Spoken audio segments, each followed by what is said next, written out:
Aí galera, pra soltar o tambor, aqui ó, tô soltando já, ó.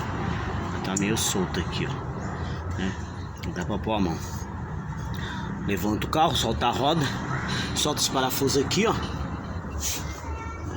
que segura o parafusinho que segura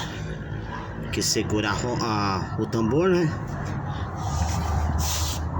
E vem soltando devagarzinho e puxando, né?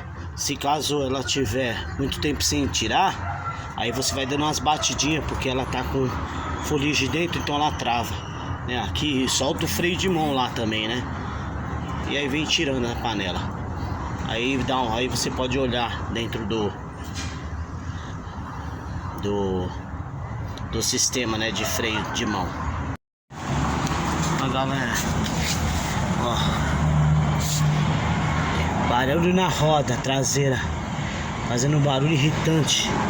O que tinha feito isso daqui, ó? Tinha escapado, né? Essa mola tinha escapado. Ó o estado da mola, que ela ainda tem coisa, ó. Mas ó, tava pegando por aqui, ó, né? Se você estiver ouvindo um barulho na roda traseira, dá uma olhada aqui, ó, que pode ser aqui, ó, né? Essa mola escapou, isso aqui ficou batendo, fica batendo, faz vários barulhos assim, ó.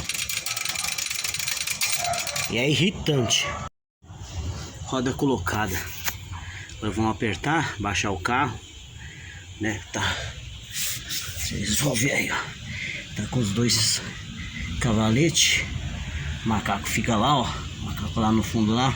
Macaco de 3 toneladas. Coloquei aqui no meio. Baixei em cima dos cavaletes. Pra cá e a gente vamos fazer o teste lá e vamos ver os barulhos como que tá.